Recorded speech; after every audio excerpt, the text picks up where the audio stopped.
Can the presidential election change the course of American housing? Let's talk about it on Today in Mortgages. Hey, what's up, Dreammakers? Welcome back to the show. We're talking about what's real, what's hype, and what you should actually be paying attention to out there in the world of mortgage and real estate news. And Rich, if there is hype around one thing this year, it is the presidential election. Am I right? Election year. Everybody gets excited. The reason we're talking about it is because you sent me an article from Yahoo Finance. The title of that article is What the Housing Market Could Look Like If Donald Trump Wins the 2024 Presidential Election. So, Rich, I don't really want to bury the lead here, so I'm going to give you a drum roll after I ask this question, but will Donald Trump fix the housing market? Go. I don't know how he fixes the housing market. I don't know how any president of any party fixes the housing market. I don't know how they can either, Rich, but it's definitely a question being asked, and I think it's definitely going to be a campaign issue on both sides of the aisle. I just want to talk about some of the things that this article mentioned. And so, Rich, the first question is, can Donald Trump change rates when he gets elected? No. The Federal Reserve is a separate agency. The chair is appointed by the president, but whatever president is elected, let's say Jay Powell is, you're out, bro. We're gonna look for different ideas. Well, that person still has to protect the public. So that person is going to still have to make the decisions that they're making today with the Fed that makes sense to control inflation and control employment. Those are the two things that are most important: inflation and employment. That's the Fed Reserve's goal. And so, no, I just don't see any president being able to affect interest rates. Otherwise, you would think that President Biden today would really be having his foot on the pedal to try to drive those interest rates down, and he just can't. That's so true, Rich. I think that would be a good lever to pull for him in the polling right now. And it's important to remember that Jerome Powell was actually nominated by President Trump in 2017, confirmed in 2018, and then re-upped his tenure as the Fed chair under Biden. So in theory, he is supposed to be apolitical. All right, Rich, second question. Will Trump build more houses? Well, no. However, what the president can do is influence regulations, right? So remove red tape, change regulations that make it easier for home builders to build homes. That would be something that he could, in fact, do. He would still need congressional support, but that is definitely something he can do. Interesting answer, Rich. And I think we go back to that a lot because we obviously have this supply problem, right? And so that is another reason that homes are so expensive right now. Talk a little bit about that.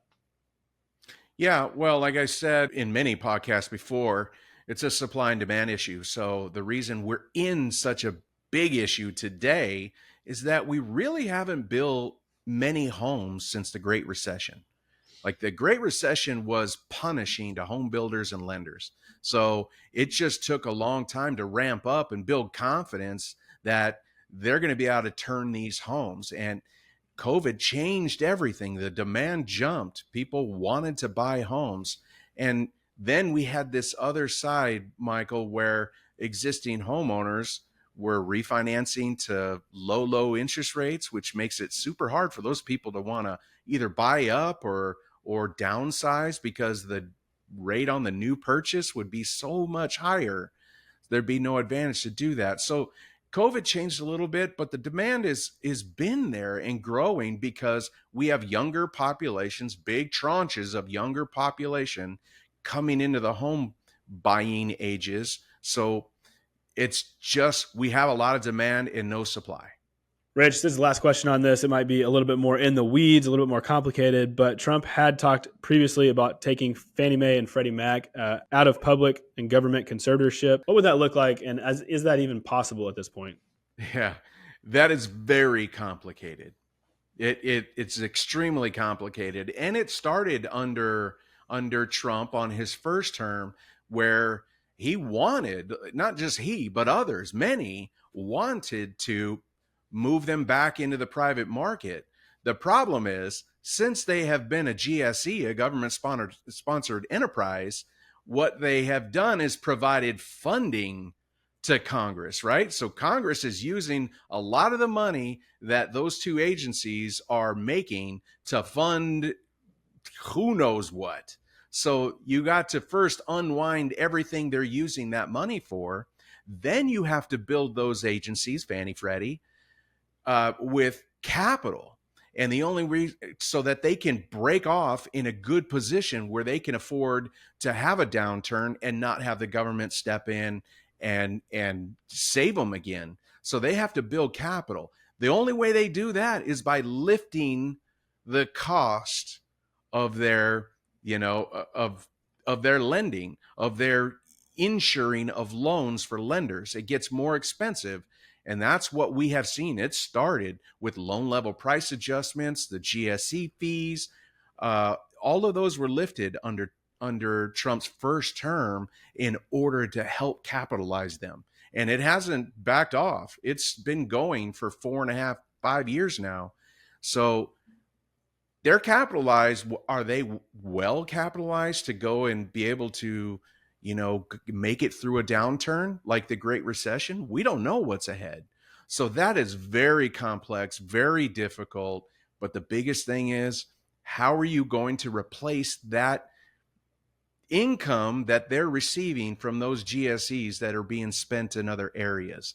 That's the big piece that not a lot of people are talking about. So going back to the beginning, it doesn't look like the results of an election could change many things, except for, you touched on it, kind of the tax and business regulation environment. Yeah. So anything else you want to say on that, Rich?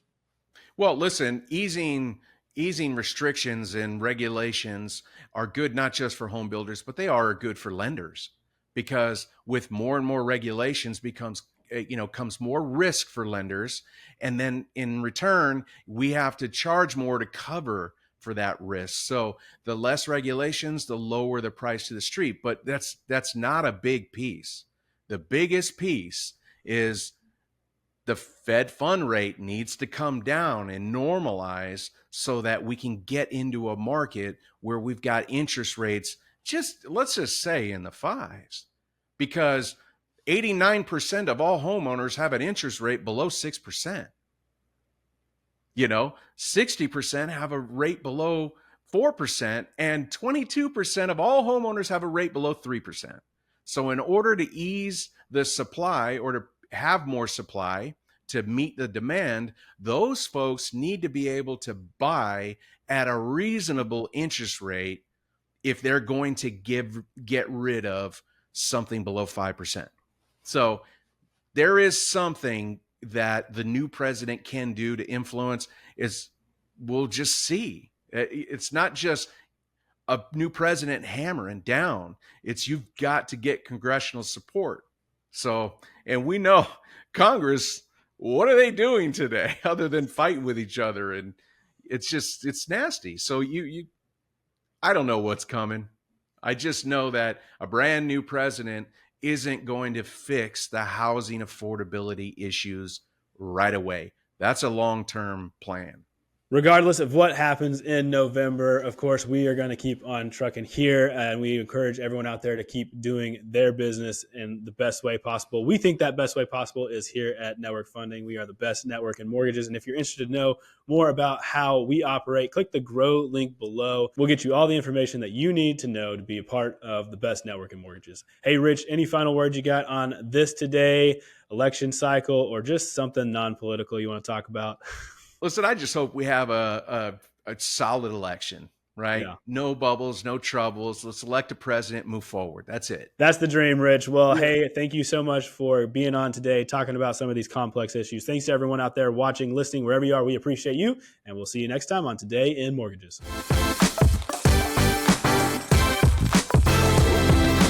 Today in Mortgages is produced by Network Funding LP, which is an equal housing lender, NMLS 2297. The content of this program is meant to be a commentary on mortgage and real estate news, and any discussion of rates and or products should not be taken as an individual mortgage or home buying advice or pricing estimates. And any commentary on this show should not be considered a promise to make a loan. All applicants for a loan must qualify, and you should consult a professional regarding your individual loan scenarios for your financial situation. Visit our website at nflp.com/licenses for all state licensing and other legal information.